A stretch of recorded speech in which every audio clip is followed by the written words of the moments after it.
those little things have been proven. I proved myself right, number one. But this is where, my foundation, besides high school, was started at. And coming back to Rutgers University, and a great place, where you can train your body to become physically a professional athlete is always a great feeling. And to see our younger generation come up, knowing that some of these guys will either be playing with me or being able to tackle me is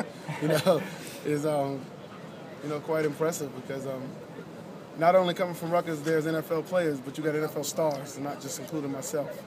A lot of great, well, let's just say good players came out because eventually in the NFL you're trying to be great, and good is the enemy of being great. So we got a lot of good players in the NFL right now, but the ultimate goal is to be great, and a few of us are on our way. And another Super Bowl champion in the Rutgers alumni too, right? Right.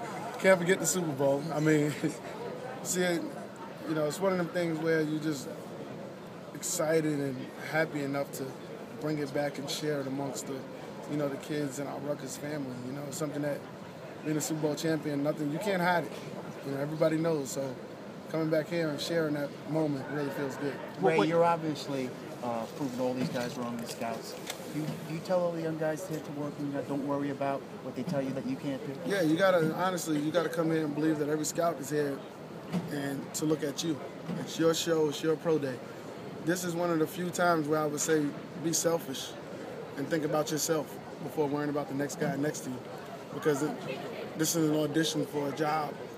And when you're auditioning for a job, you want to be better than the next man. But when you get in the NFL, it becomes part of a team again. So this is one of the few times where I would tell these kids, be selfish and don't worry about the next man next to you. Shake hands, be brothers at the end of the day, but you need to be focused on what you have to do here because it's truly an audition, for a very high-paying job.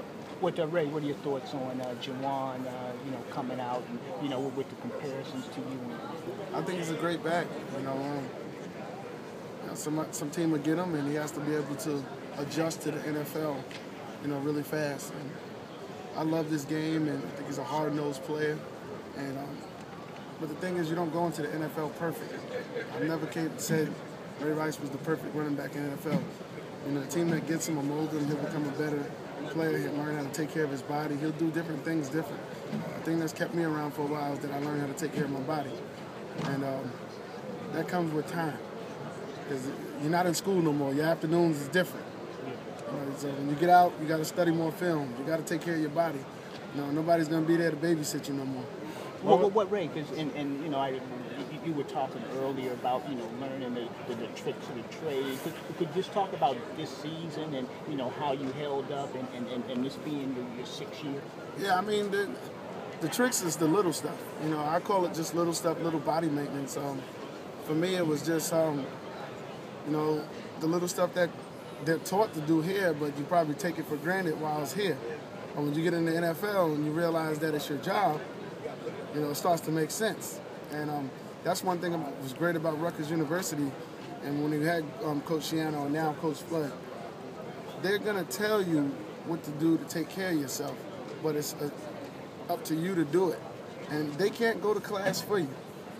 But during that class and when it's done, maybe it's a little time to take care of the body instead of, taking the Thursday night out and hanging out on the town. That's the difference, where in the pros, there's always time to go out, but there's always time for yourself and your team first. Ray, guys, 2 more questions. When you look at the brotherhood and the family, have you had a chance to smile and hug Anthony Davis? Yeah. Obviously, he came on the short end of the stick of that Super Bowl. I thanked him.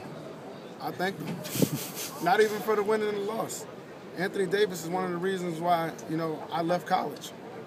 He's one of the reasons why I'm able to take care of my family today. I thanked him. Everything you've done for me, anybody that blocked for me, I thank you, genuinely. And obviously, I told him, when you come here, man, we're going to make a difference in this place. And we did. He's one of the best linemen in the league. And I don't like to pat myself on the back, but I think I'm a pretty, formidable running back right now in the NFL. I'm sorry to cut you off.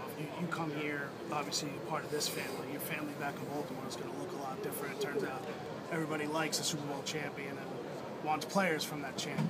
You guys have dealt with some losses the last couple of weeks. What are your thoughts on just I'll be honest, I came here to enjoy Pro Day, and I never got involved in personnel. I've never got involved in what goes on upstairs. I've never been that guy. All I can say is I do play for a great organization. I do play for a great team. And whatever 53 we have to line up with this year, we're going to go out there and give it our best shot. And it's always tough losing guys that you bonded with. But that's what I say. That's what the NFL is. But I've never crossed that line of saying they should have did. I'm not, who am I? I'm part of a great team and I work there. Have you seen the design of the ring yet? Seen a glimpse of it. A few diamonds? I mean, it feels up to me. I told him to make it look like a chandelier. All right, Ray. Thanks, man. All right, take it easy.